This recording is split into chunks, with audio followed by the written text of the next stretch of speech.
Welcome to this evening's conversation about food, food loss, and food waste, giving us all food for thought. First of all, let's look at the current situation, how secure our food production system is, how well it provides for the people of this planet. Food security exists when all people at all times have physical and economic access to sufficient, safe, and nutritious food that meets their dietary needs and food preferences for an active and healthy life. This is a definition from the World Food Summit in '96. So the current situation is that we do not have food security. 800 million people approximately do not have access to enough food, many in failing states and in conflict zones, and this is true hunger. A further 2 billion people are estimated to lack key micronutrients, particularly iron, zinc, vitamin A, and iodine. This is known as the hidden hunger. In affluent countries, dependency on highly processed and ultra-processed foods that can be depleted of these micronutrients can also be a cause of hidden hunger.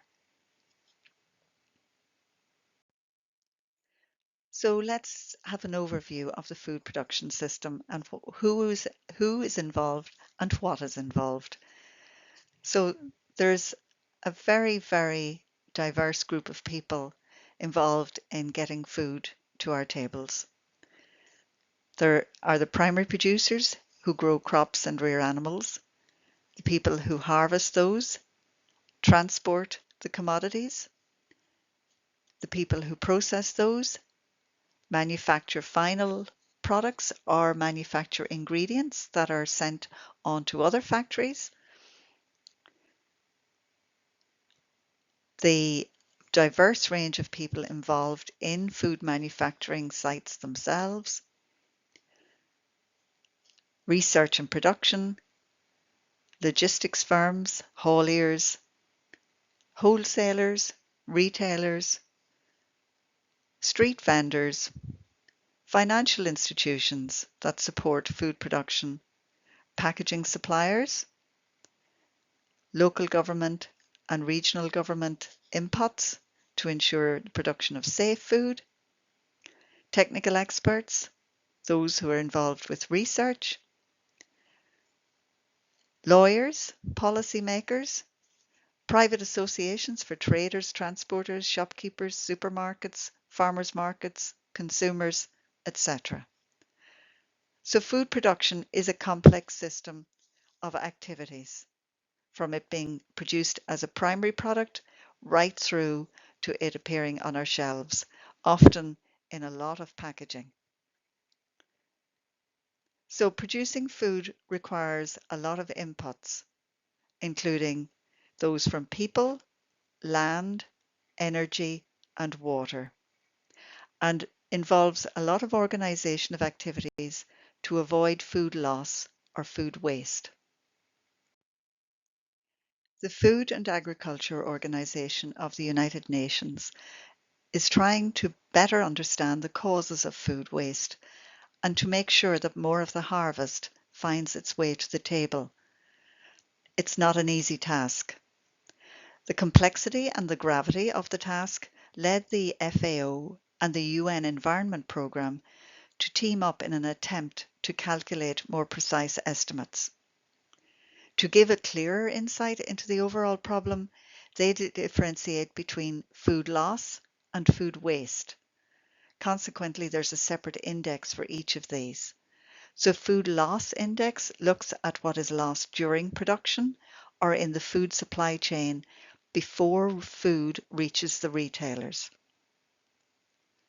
The food waste index focuses on food that is thrown away at the end of the supply chain by retailers, that's the people selling the food to us, and us as consumers.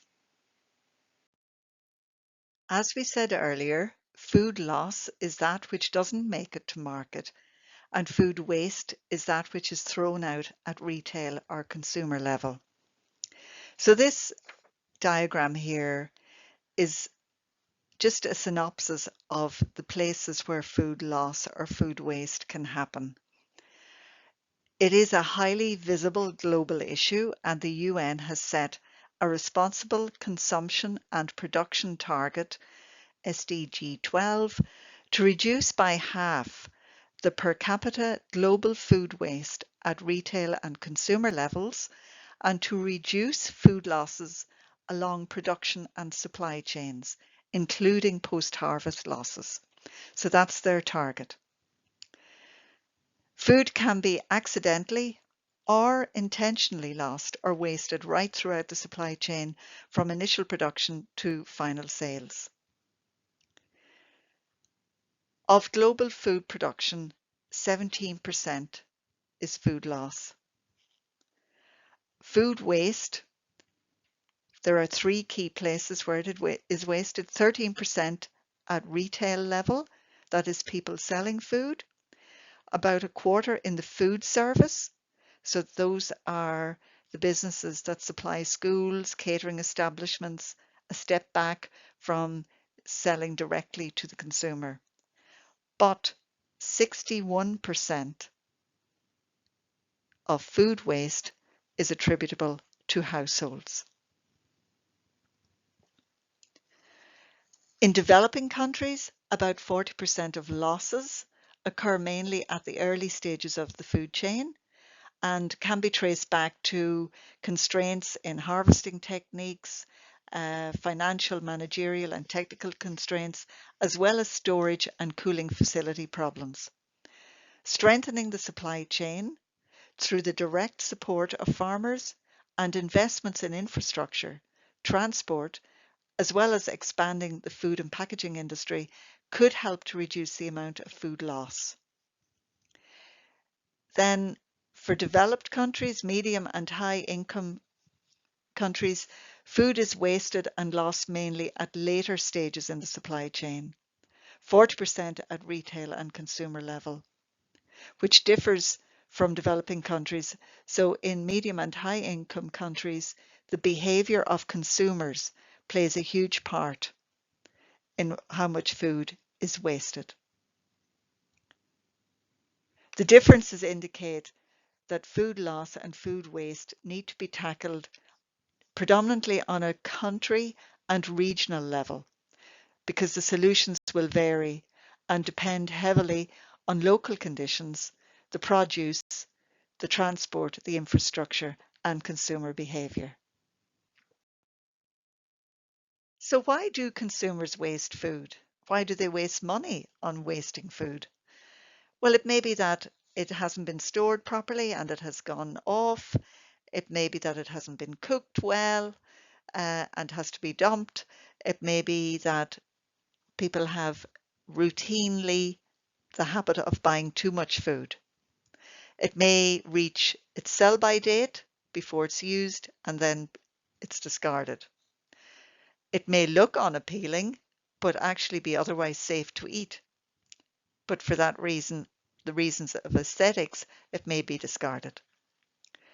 A recent study carried out by the European Commission estimated that up to 10% of the 88 million tonnes of food waste generated annually in the EU is linked to date marking and consumers misinterpreting the meaning of the dates.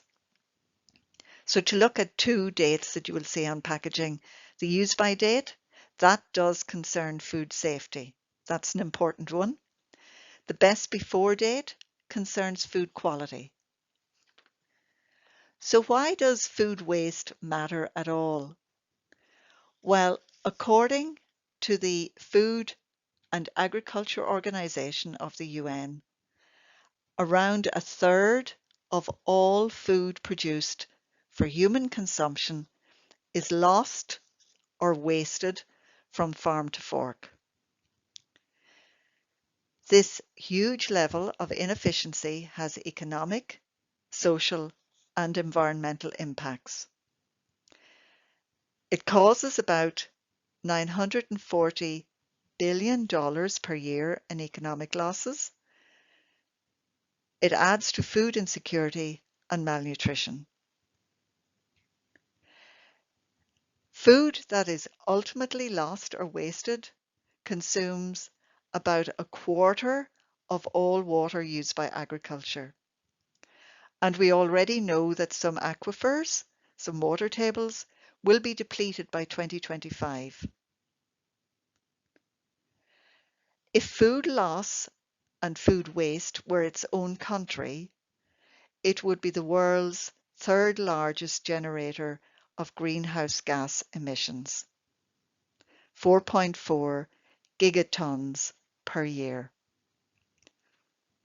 It requires the land area the size of China. And so it's responsible for approximately 8% of global greenhouse gas emissions globally. Reducing food loss and waste is a triple win. It can save money for farmers, companies and households. Wasting less means feeding more, and of course, there would be huge benefits for the environment. This slide is just to remind us of the size of China, which is the land area that is needed to produce a third of the world's food, which is lost or wasted annually. To summarize those points, the global food losses and waste per year are summarized here as to the types of food that are lost: 45% of all fruit and vegetables, 35% of all fish and seafood, 30% of all cereals, 20% of all dairy products, and 20% of all meat and poultry, accounting for a third of the world's food. 1.3 billion tons at a cost in US dollars of 1 trillion. The waste of inputs such as water, energy, land, and other inputs can lead to diminished natural ecosystems, not to mention the use of herbicides, pesticides, antibiotics, other chemicals used in highly intensive farming, depletion of soils, lowering of water tables, and other detrimental effects on biodiversity. And this one speaks for itself. 3.3 billion tons of carbon generated by food waste. Here we see another way of looking at it more locally. The greenhouse gases associated with the 9.5 metric tons of food waste in the UK is around 25 million tons of CO2, carbon dioxide, equivalent to about 5% of the land emissions from the UK and the same as 10 million cars, or 1 in 3 cars on UK roads. Looking at ways to minimize food waste, well, the first action for all of us is to avoid generating any food waste. And then on a broader scale, companies can redistribute surplus food. Some could be diverted to feed livestock so long as it's fit for use for animal feed. It may not be fit for humans. Some could be digested anaerobically and used to create biofertilizers and energy. Some could be composted to enrich soils, and some could then go for disposal, landfill or incineration. Obviously, the main aim is to prevent generating waste at all, and that should be top of our priorities. Landfills of food waste are a major source of methane gas, so we're aiming for what is at the top of that inverted pyramid.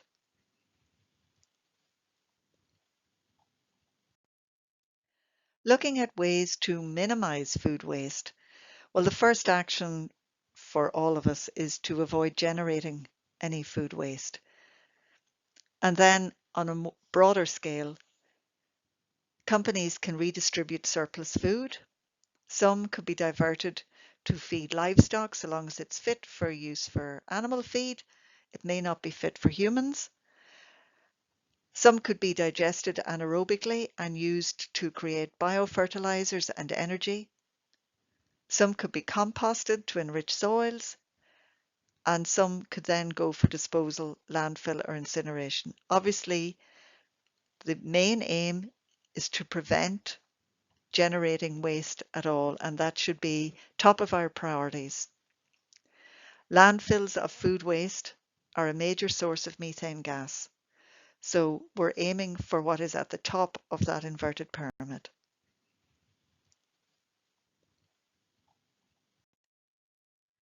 We saw earlier that consumer behaviour has a huge impact on how much food waste is generated. So we can look at what we buy or grow, what's eaten, what's not eaten, what's discarded, and why. We can also look at what's happening on a broader level. The EU had a farm to fork strategy from May 2020. Australia has a national food waste strategy, and their goal is to halve food waste by 2030. Now, mainly in those countries, the idea is that they provide support and advice and financial instruments to ease the transition to more sustainable food systems. But of the top countries that have dealt with or are dealing with the whole issue of food waste, France is probably on top. It has taken a much stricter line, and it brought in legislation in 2016 that required supermarkets to redistribute edible food to food banks and charities. And if management breaks the law, they risk a 2-year prison sentence with substantial fines. And this has led to a drastic reduction in food waste. Maybe it's a sign that just trying to nudge consumers and companies in the right direction isn't enough to bring about substantial change. It's also devoting considerable funding and effort to promote sustainable farming and reforestation around the world. The Norwegian government and the country's food industry have signed an agreement to cut food waste in half by 2030.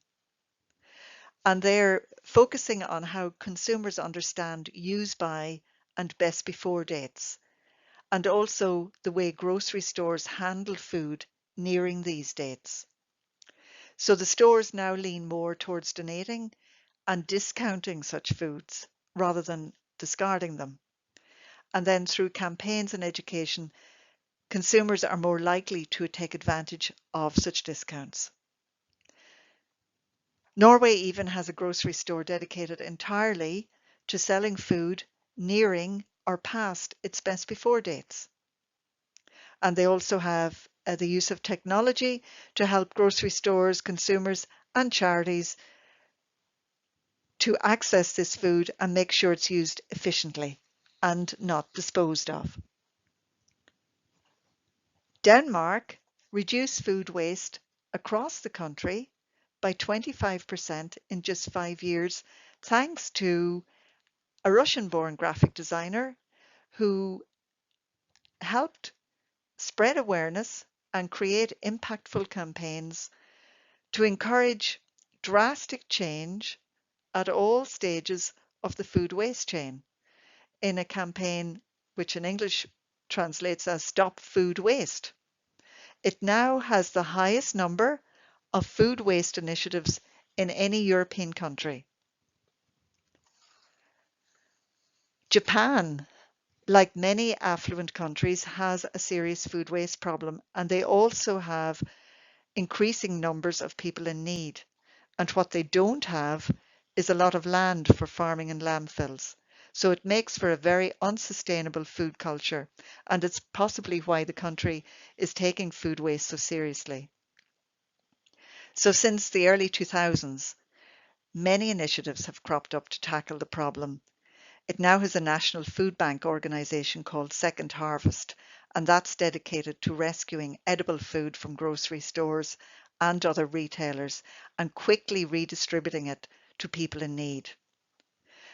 They also have initiatives to offer bonus store points on purchases of food nearing best before dates, and they have a recent food recycling law which aims to divert food waste towards centres that convert it to compost, animal feed and energy. And possibly most importantly of all, the country is focusing on education from elementary school right up to university in an effort to change the national understanding of the problem and raise the next generation to be much better at reducing food waste. In 2016, Seoul implemented a regulation requiring citizens to pay a recycling fee for their food waste. It's been so successful that many other cities and provinces have adopted it. So special bins are left around the city to set up to weigh and record food waste. Citizens dump it in, receive their bill, and the waste is then converted to animal feed or energy. They can also throw food waste in the trash if they purchase special garbage bags or take food waste to one of many compost bins, and they charge a small fee. Needless to say, when people have to pay for what they waste, they're more motivated to waste less.